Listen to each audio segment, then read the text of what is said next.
안녕하세요, 닥터 조인트입니다. 오늘은 관절염에 관한 잘못된 상식에 대해서 알아보도록 하겠습니다.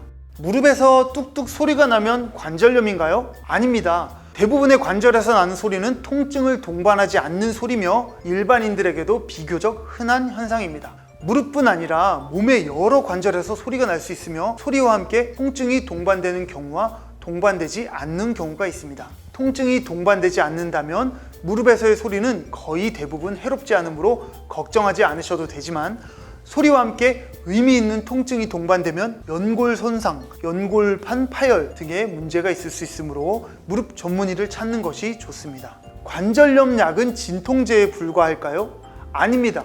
관절염 약은 소염 효과와 더불어 진통 효과를 가지고 있습니다. 관절염을 위한 매우 많은 약제들 중 가장 흔하고 널리 사용되는 약제는 비스테로이드성 소염 진통제들이며, 이 약물은 관절의 염증을 줄여주는 소염 효과와 더불어 진통 효과를 가지고 있습니다. 많은 환자분들께서 비스테로이드성 소염 진통제는 치료제가 아니며 해롭고 중독될 수 있다고 생각하시는 경우가 있으나, 비스테로이드성 소염 진통제는 신체적인 중독성이 사실상 없고 타 약제에 비하여 부작용이 적으며 염증 반응과 통증을 줄여서 관절 기능을 회복시키는데 많은 도움이 되므로 사용에 크게 두려워하지 않으셔도 됩니다. 하지만 장시간 복용하게 되면 60에서 65세 이상, 아스피린의 복용, 위장관계 질환의 기왕력 등과 같이 위험 인자들을 지닌 관절염 환자의 경우, 그리고 대부분의 타 약제처럼 신장 기능이 심하게 저하되어 있는 경우에는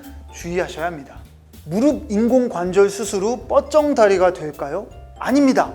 뻗정다리가 되는 경우는 드뭅니다. 무릎 인공관절 수술 후 관절 운동 범위는 수술 전 관절 운동 범위, 비만도, 성별, 환자분들의 재활에 대한 의지 등 여러 가지 요인에 의해서 영향을 받으며, 일반적으로 수술 전 관절 운동 범위가 가장 중요한 역할을 합니다. 다행히 우리나라 환자분들은 관절염이 심해도 수술 전 관절 운동 범위가 좋은 경우가 많아서 무릎 인공관절 수술 후 구부러지는 정도는 평균 120에서 130도 정도로 보고되고 있습니다. 따라서 의자에 앉거나 걷기 힘들 정도로 무릎이 잘 움직이지 않는 소위 뻗정다리가 되는 경우는 드뭅니다. 관절염 환자는 오래 걸을수록 좋을까요? 아닙니다.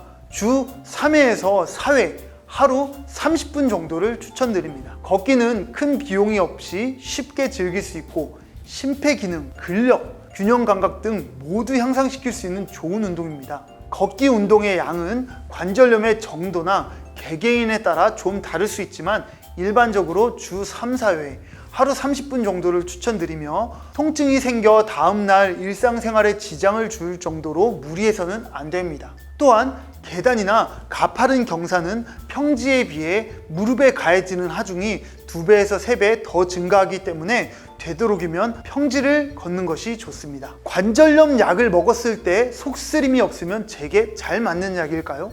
아닙니다.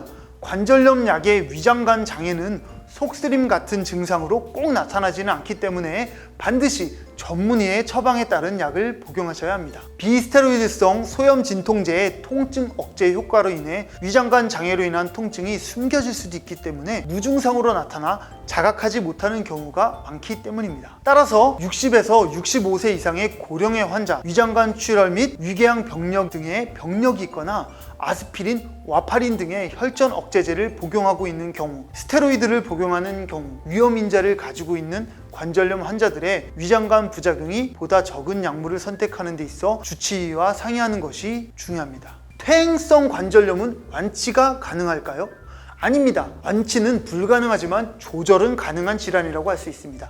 사실 한 번 손상된 관절 연골은 재생 능력이 거의 없기 때문에 관절염을 완치시키는 것, 즉 없어진 관절 연골을 다시 생기게 하는 것은 세월을 거슬러 젊어지는 것과 마찬가지로 사실상 불가능합니다. 하지만 체중 조절, 운동, 물리치료, 다양한 약물요법, 다양한 수술적 요법 등에 의해 통증과 기능 장애를 충분히 조절할 수 있기 때문에 완치는 불가능하지만 조절은 가능한 질환입니다.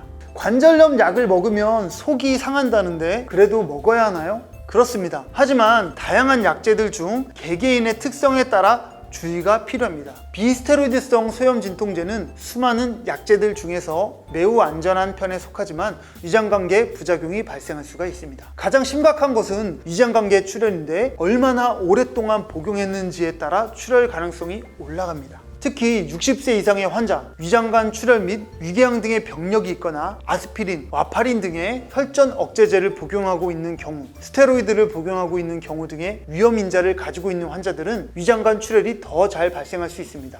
여러분, 닥터 조인트와 함께 건강하고 튼튼한 여러분이 되시길 바라겠습니다. 오늘은 여기까지입니다. 다음 화에서 뵙겠습니다.